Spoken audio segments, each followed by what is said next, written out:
அமைதி எங்கே? அமைதியான மனம், அமைதியான வாழ்க்கை, அமைதியான குடும்பம், அமைதியான சூழ்நிலை, அமைதியான நாடு, அமைதியான உலகம், இவைகளைத்தான் அனைவரும் விரும்புகிறோம். ஆனால் இன்றைய உலகில் அமைதி உள்ளதா? உலகத்தில் அமைதியை உண்டாக்க வேண்டும் என்று மாநாடுகளை கூட்டுகிறோம். அமைதி எங்கே என்று அனைவரும் வியக்கிறோம். அமைதிக்காக ஏங்குகிறோம். எங்கே அமைதியை தொலைத்துவிட்டோம்? அமைதியின் உண்மையான அர்த்தம்தான் என்ன? மாநாடுகளை கூட்டி சட்டத்திட்டங்களை உருவாக்கிவிட்டால் மட்டும் அமைதி ஸ்தாபனையாகிவிடுமா? ஒரு அரசி தன்னுடைய விலை உயர்ந்த வைர மாலையை கழுத்திலேயே அணிந்து கொண்டு மாலையை காணவில்லையே என்று அரண்மனை முழுவதும் தேடினாராம். பிறகு கண்ணாடியில் தன் உருவத்தை பார்த்தபோது வைர மாலை தன் கழுத்திலேயே இருப்பதை உணர்ந்தாராம்.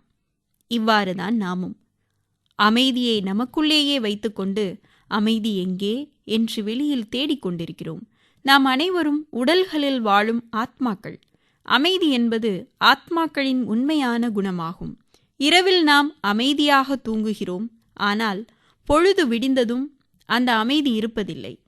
நாம் உடல் உணர்வுக்கு வந்ததும் பொறாமை, வெறுப்பு, கோபம் என்ற விகார குணங்கள் நம்மிடம் வந்து ஒட்டிக்கொள்கின்றன.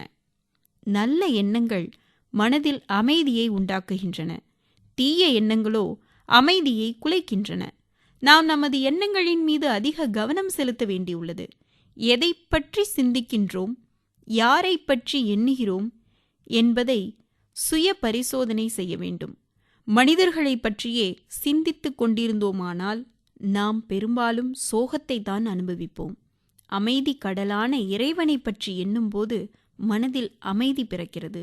புலன்களால் காரியங்களை செய்து கொண்டே மனதால் இறைவனை நினைத்தால் எல்லா நேரங்களிலும் அமைதியுடன் இருக்க முடிகிறது. நமது சுற்றுப்புறத்திலும் அமைதி நிலவுகிறது. சிந்தனை துளி.